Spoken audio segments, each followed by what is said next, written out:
heureuse de vous savoir au rendez-vous de l'actualité environnementale. Mesdames et messieurs, bonsoir, bienvenue dans ce journal. Voici les titres. Nombreuses sont ces personnes à faire le déplacement sur la plage de Lomé ce 25 décembre, jour de Noël. Dans quel état serait ce lieu après leur départ à découvrir dans ce journal. Le Ghana, deuxième producteur mondial du cacao, est menacé par l'exploitation minière illégale, ce qui met en danger sa récolte de fèves de cacao. Et puis, Africa 50 et Amea Power vont co-développer des centrales solaires photovoltaïques dans plusieurs pays d'Afrique. Ce partenariat permettra d'avoir accès à l'électricité tout en réduisant le dioxyde de carbone de l'atmosphère.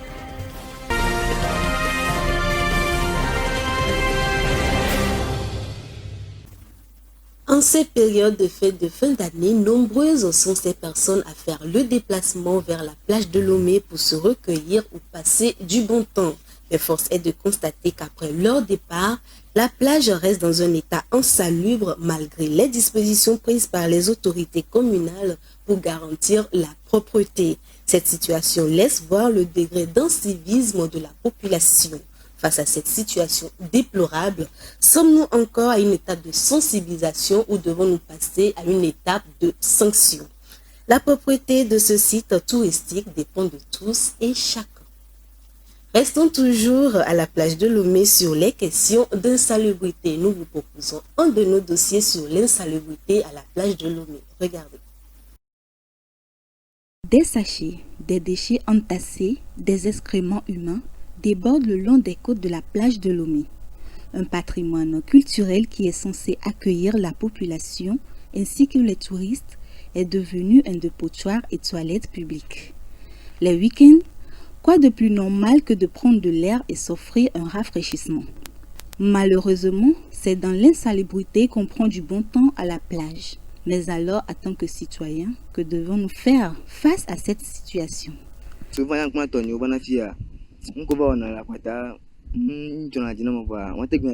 Je n'aime pas comment les miens salissent la plage. Et quand tu veux leur interdire cela, ils ne sont pas contents. Je le dis souvent à notre chef quartier, il dit toujours que ça va changer, mais rien ne change. La solution, c'est de mettre en place une sécurité pour veiller à la propreté de la plage. This place is very dirty. It is a beach here in Togo, Lomé. La plage de Lomé est très sale. C'est un lieu qui est censé nous accueillir. Je prie chaque personne qui vient en ce lieu de ne plus jeter les ordures. Cela va aboutir à une plage sans saleté. Just stop putting them. So make everywhere clean. Ce patrimoine n'est pas que culturel. Il nourrit également la population par des parties de pêche. Cette activité qui se fait malheureusement dans l'insalubrité.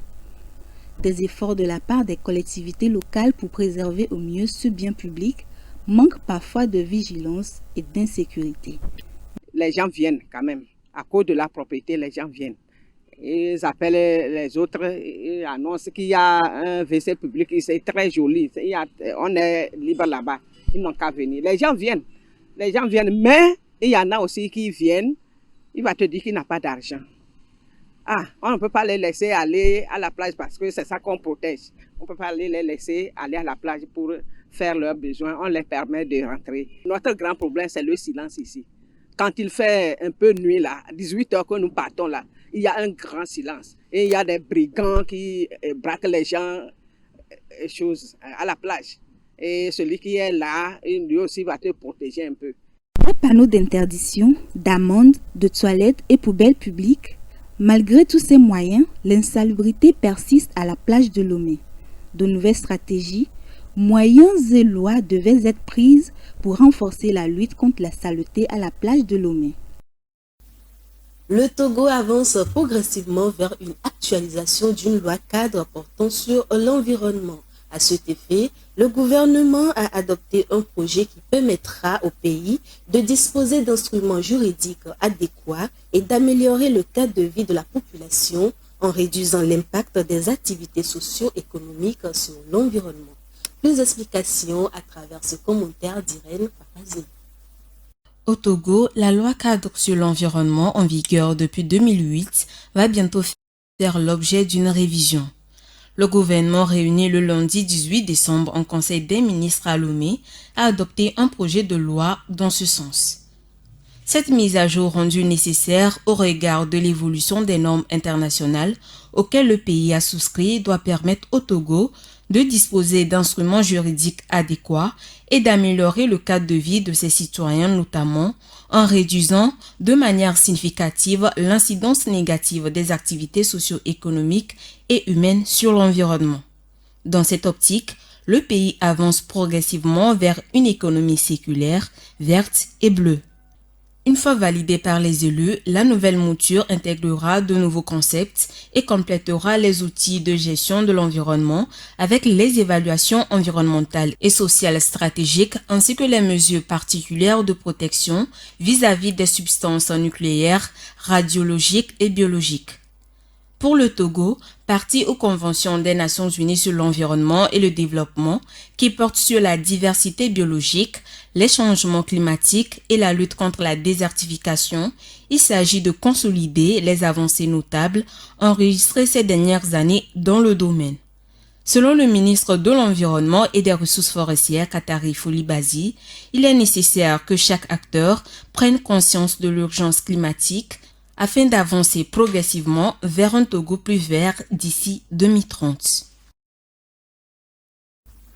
Deuxième producteur mondial du cacao, le Ghana est confronté à des risques croissants pour sa récolte de fèves en raison des mineurs illégaux et des contrebandiers selon des responsables de l'industrie, des agriculteurs et des écologistes. Plus de détails avec Rafiotu Beriko. Au Ghana, la filière cacao, l'un des piliers de l'économie nationale après l'or et le pétrole, est menacée par l'exploitation minière illégale, connue localement sous le nom de Galamsey. Face à la crise économique que traverse le pays, un nombre croissant de producteurs a décidé de revendre leurs terres à des mineurs illégaux. Ces derniers estiment que la culture de cacao ne leur rapporte pas assez. Le gouvernement, qui achète l'intégralité de la production du pays avant de la revendre à des sociétés privées, a consenti cette année une augmentation de 63% du prix payé aux producteurs. Mais cela ne suffit pas à les dissuader de vendre leurs terres à des fins d'exploitation minière non déclarées. Actuellement, le gouvernement achète la tonne de cacao à $1 822 aux producteurs. Obed Oussou Adé, le chargé de campagne à EcoCare Ghana, une organisation qui milite pour le bien-être des agriculteurs, estime que le gouvernement doit encore améliorer le prix et le niveau de vie des agriculteurs. Nous sommes assis sur une bombe à retardement en tant que pays. Si ce problème n'est pas résolu immédiatement, nous finirons par perdre la plupart de nos terres au profit de l'exploitation minière illégale, a-t-il ajouté. Selon l'organisation gouvernementale qui soutient la production, la transformation et la commercialisation du cacao au Ghana, le Ghana a récolté 1 million de tonnes de cacao entre 2020 et 2021. Mais ce chiffre tombe à 750 000 tonnes pour la récolte de 2022-2023 et sa prévision pour 2023-2024 oscille entre 650 000 et 700 tonnes en raison de l'impact des activités illicites. En 2022, le Ghana a perdu environ 150 000 tonnes métriques de fèves de cacao en raison de la contrebande avec ses voisins, ce qui représente un revenu colossal de 600 millions de dollars qui s'est envolé, a indiqué Benjamin Teilawe, directeur adjoint de la communication au Cocoa Board. De plus, le changement climatique a aussi un fort impact sur la culture de cacao. En raison de la fluctuation des précipitations et de la baisse de la fertilité des sols, la production de la précieuse fève dans les régions de l'Est, d'Ashanti, de Brong Ahafo, du centre de la Volta s'est déplacée vers l'Ouest. La région occidentale est aujourd'hui la principale producteur de cacao du Ghana avec 43% du total. Outre la perte des terres agricoles, les activités minières contribuent également à la pollution des cours d'eau et nappes phréatiques en raison de l'utilisation des produits chimiques pour l'extraction. Le Parlement ghanéen franchit une étape historique en légalisant la culture du cannabis pour des besoins médicaux et industriels. Le pays s'aligne ainsi sur la dynamique mondiale en faveur des avantages multiformes de ce terme. Léon Sago. C'est une décision révolutionnaire prise par le Parlement ghanéen le 14 décembre dernier. Elle accorde au ministre de l'Intérieur le pouvoir de délivrer des licences.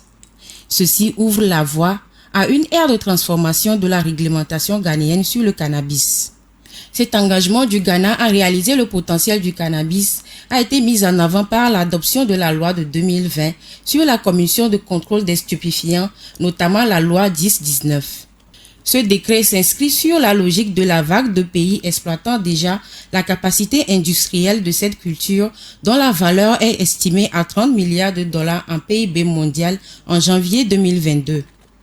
Les licences couvriront tous les aspects des activités du cannabis, à savoir la culture, la transformation, la distribution, la vente, ainsi que l'importation et l'exportation.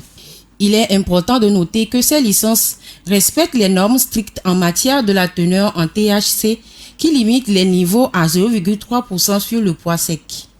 Pour les experts, si cette industrie est bien gérée et réglementée durant la chaîne de la valeur, les soucis économiques du Ghana pourraient trouver solution car la culture du cannabis a la possibilité de prospérer dans toutes les régions du pays. Le secteur de l'emploi est celui qui va le plus en bénéficier de manière significative. Notons que cette décision va propulser le pays à l'avant-garde du développement de l'industrie du cannabis en Afrique. Le producteur indépendant d'électricité norvégien Scatec boucle le financement de la première phase de la centrale solaire photovoltaïque de Manjinar au Botswana. Au moins 108 millions de dollars seront prêts pour les deux phases du projet. La centrale solaire permettra d'éviter l'émission de 48 000 tonnes de dioxyde de carbone et d'alimenter plusieurs foyers. Suivant. Le Botswana se dotera d'une nouvelle centrale solaire photovoltaïque au cours des prochaines années. Ce sera avec le concours du producteur indépendant d'électricité norvégien Scatec qui s'est vu attribuer la construction d'une centrale solaire photovoltaïque de 120 MW en deux phases. Pour la première phase, Scatec a contracté la dette auprès de la société d'investissement sud-africaine Rand Mercat Bank et de la société filiale du groupe de la Banque mondiale en charge du financement du secteur privé. La centrale solaire sera construite à Manjinar, à proximité de l'ancienne ville minière de Celebi-Fikwe, à 400 km au nord-est de la capitale Garbonne. Ces deux phases nécessiteront un investissement de 1,4 milliard de poulas botswanais, dont 90 millions de dollars dédiés à la mise en œuvre du contrat d'ingénierie, d'approvisionnement et de la construction EPC. Outre le contrat EPC, la division sud-africaine de Scatec assurera les services d'exploitation et de maintenance de la centrale solaire photovoltaïque de Manjinar pendant 25 ans, dans le cadre d'un contrat d'achat d'électricité signé avec la compagnie publique Botswana Power Corporation BPC. Selon Scatec, la centrale solaire permettra d'éviter l'émission d'environ 48 000 tonnes de dioxyde de carbone et d'alimenter environ 20 000 foyers par an. L'installation viendra augmenter la capacité installée du Botswana. Le pays d'Afrique australe produit 80% de son électricité à partir du charbon. Le Botswana a cependant ouvert son secteur de l'électricité au partenariat public-privé, permettant ainsi la production de l'énergie solaire à grande échelle. Les deux premières centrales solaires connectées sur le réseau électrique national ont été mises en service en octobre 2023 à Bobonong et Chakawi. En marge de la COP28 qui s'est achevée récemment à Dubaï, la plateforme d'investissement Africa 50 a conclu un accord avec le producteur indépendant d'électricité émérien Amea Power pour co-développer des centrales solaires photovoltaïques dans plusieurs pays d'Afrique. Ce partenariat permettra de pallier au manque d'électricité dans 7 pays d'Afrique. Regardez. La plateforme Africa 50 financera davantage la production de l'énergie solaire en Afrique. Ce sera avec le concours d'Amea Power, un producteur indépendant d'électricité basé à Dubaï aux Émirats Arabes Unis. Les deux sociétés se sont engagées récemment en marge de la COP28, a co-développé des centrales solaires photovoltaïques dans au moins 5 pays en Afrique. Les deux partenaires co-investiront au Sénégal, en Tunisie, au Burkina Faso, au Togo et au Tchad pour soutenir les objectifs de transition énergétique du continent. La société d'investissement dans les infrastructures fondée par la Banque africaine de développement BAD et les États africains investit massivement dans le secteur de l'énergie en Afrique. Africa 50 a participé à construire le complexe solaire de Bemba de 1650 MW en Égypte. Pour sa part, Ameya multiplie des projets en Afrique. L'entreprise exploite actuellement une centrale solaire de 50 MW à Blita dans la région centrale du Togo. Outre les pays concernés par le partenariat avec Africa 50, Ameya négocie des concessions au Gabon, en République démocratique du Congo, à Djibouti, en Égypte, au Maroc, en Ouganda et en Afrique du Sud. À l'instar d'autres producteurs indépendants d'électricité, l'entreprise s'est engagée lors de la COP28 à contribuer à l'objectif du triplement de la capacité installée de production des énergies renouvelables dans le monde, notamment en Afrique. Les inondations, la sécheresse, les famines, la prolifération d'espèces envahissantes de la flore et de la faune sont des phénomènes attribuables au changement climatique auxquels les populations africaines sont de plus en plus confrontées. Alors que les réflexions sont portées sur le réchauffement climatique et ses causes, le rôle des ressources forestières et végétales dans l'absorption du dioxyde de carbone fait l'objet d'une attention particulière auprès des scientifiques, des décideurs et des médias en Afrique. Irène Papadina. La sécheresse sans précédent que subit la Corne de l'Afrique aujourd'hui est la conséquence de la dégradation des conditions climatiques mondiales. L'ONG Médecins sans frontières estime que 20 millions de personnes à Djibouti, en Éthiopie, au Kenya et en Somalie affrontent des conditions et des pénuries d'une difficulté extrême en raison de la sécheresse et des inondations. Pour certains leaders africains comme le président kenyan William Ruto, le reboisement est la solution à privilégier, tandis que pour d'autres, il faudrait préconiser la protection des bassins forestiers existants. Selon Samuel Abou Jinapor, ministre ghanéen des Terres et des Ressources naturelles, les forêts du monde sont sous-évaluées et insuffisamment protégées depuis des années. Pourtant, la disparition des forêts contribue à l'émission de près de 5 milliards de tonnes de carbone dans l'atmosphère chaque année. Selon un rapport du World Wide Fund for Nature, les forêts du bassin du Congo représentent le deuxième massif forestier tropical du monde après le bassin amazonien. Ces forêts denses et humides couvrent environ 200 millions d'hectares. Cette région compense partiellement les émissions de gaz à effet de serre du reste du continent, avec un bilan net de 171 millions de tonnes de carbone stockées par an depuis 2014. En effet, le seuil de 1,5 degré fixé pour limiter les effets du changement climatique ne peut être atteint sans la nature. Il est indéniable que les forêts ont la capacité de produire le tiers de la solution climatique mondiale. Malheureusement, la déforestation causée par l'augmentation de la demande en bois de chauffage et en charbon de bois et la multiplication des plantations de palmiers à huile et d'autres exploitations agricoles commerciales constituent une menace croissante pour les forêts et les rivières de la région.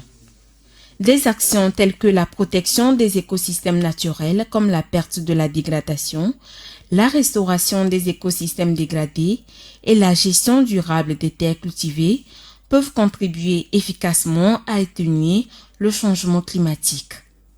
Encore appelée puits de carbone, la réserve forestière du bassin du Congo pourrait limiter le réchauffement de la planète par rapport à l'ère pré-industrielle, comme le recommandait l'accord de Paris en 2015. Rétablir les forêts dans ces espaces permettrait de capter 205 milliards de tonnes de carbone, une quantité non négligeable quand on sait aujourd'hui que l'atmosphère contient autour de 300 milliards de tonnes de carbone émises par l'homme. Le géant français de l'énergie Total Energy est prêt à investir des milliards de dollars sur plusieurs années dans le secteur de l'énergie au Nigeria. Il va notamment s'impliquer dans des projets offshore et gaziers, a annoncé la présidence nigériane. Léon Sabou. Selon un communiqué présidentiel à l'issue d'une réunion entre le chef de l'État nigérien Bola Ahmed Tinubu et M. Patrick Pouyanné à Abuja, le PDG de Total Energies a déclaré qu'ils sont prêts à investir 6 milliards de dollars dans les prochaines années et qu'ils étudient en profondeur plus d'opportunités pour la production du gaz et du pétrole en eau profonde. Il ajoute que tout était déjà en place pour finaliser les ajustements et les changements nécessaires et que le Nigeria est très important pour Total Energies qui représente 8 à 10% de la production pétrolière. Le président nigérien, quant à lui, dit être prêt à travailler avec le groupe français qui avoue disposer d'un portefeuille conséquent de projets d'investissement dans les années à suivre. Rappelons qu'il y a 10 jours, le président nigérien avait annoncé des engagements similaires avec le géant britannique Shell dans l'offshore, le gaz naturel et le gaz naturel liquéfié. Le président Bola Ahmed, depuis son investiture, a pris des mesures économiques visant à attirer plus d'investissements étrangers. La loi Petroleum Industry Bill, adoptée en 2021, visait déjà cela dans le secteur pétrolier à travers des modifications de réglementation, de redevances et de taxes. N'oublions pas que le Nigeria avait déjà vu sa production pétrolière décliner ces dernières années à cause de vols généralisés d'oléoducs, d'attaques et de coûts d'exploitation élevés ainsi que des formalités administratives qui avaient dissuadé les investisseurs. Actualité hors du continent africain à présent, après son passage symbolique et honorifique à la COP28, le roi d'Angleterre Charles III met à nouveau l'environnement au devant de son discours de Noël. Dans son traditionnel message de Noël à son royaume, le souverain britannique a fait de la protection de l'environnement son leitmotiv, malgré les limites liées à sa fonction royale. Viva Samana. Le roi d'Angleterre Charles III reste très engagé sur la protection de la nature. Malgré la réserve liée à sa fonction de roi, Charles III a évoqué l'environnement et la paix dans son traditionnel message de Noël. Lors de ce discours, qui est le deuxième depuis son accession au trône, le souverain britannique a déclaré que nous prenons soin de la terre pour le sort des enfants de nos enfants. Il poursuit en disant que tout au long de sa vie, il a été tellement ravi de voir grandir la conscience de la nécessité de préserver la terre, la nature, comme maison que nous partageons tous. Depuis longtemps partisan de la protection de la nature, le roi a prononcé il y a quelques semaines plus tôt un discours lors de l'ouverture de la conférence de l'ONU COP28 à Dubaï, où il a appelé à un tournant décisif sur le climat. Pendant ce temps, le gouvernement britannique de Rishi Sunak est accusé de se désintéresser des questions environnementales. Notons que ce discours sur l'environnement à Noël a fait suite à la messe de Noël à Sandringham dans l'est de l'Angleterre à laquelle le roi a assisté avec la famille royale, perpétuant ainsi la tradition observée par sa mère, la reine Elisabeth II. La Chine connaît une période de fraîcheur extrême. Après la vague de chaleur il y a quelques mois, l'Empire du Milieu fait face à des conditions météorologiques extrêmes exceptionnelles qui font déferler une vague de froid depuis des jours. Les autorités ont lancé une alerte de basse température dans plusieurs régions du pays. Retrouvons Viva Samana. La Chine connaît une année de conditions météorologiques extrêmes et exceptionnelles. Après une vague de chaleur record lors de l'été passé, c'est le tour du froid hivernal de déferler sur le pays. En effet, une vague de froid s'abat depuis quelques jours sur l'Empire du Milieu. Plus de 20 stations météorologiques à plusieurs endroits du territoire chinois ont ainsi enregistré de basses températures historiques pour un mois de décembre. En fin de semaine dernière, le Bureau météorologique national indiquait que le mercure est descendu jusqu'à moins 29,1 degrés Celsius, battant un record vieux de près de 70 ans. Face à cette situation, les autorités chinoises ont lancé une alerte aux basses températures dans une vaste zone du nord, de l'est et du sud-est du territoire. Des experts mettent en garde contre le réchauffement climatique causé par des émissions de gaz à effet de serre qui rend ces phénomènes météorologiques extrêmes plus fréquents. Préalablement à cette vague de froid extrême, un tremblement de terre survenu lundi a fait plus de 130 morts dans la province du Gansu. Les survivants de cette catastrophe passent la nuit sous des grandes tentes de secours, essayant de rester au chaud sous les couvertures en dépit des températures glaciales à l'extérieur. Ainsi s'achève cette édition. Merci de l'avoir suivi. Merci de votre attention sur Green TV International. Au revoir.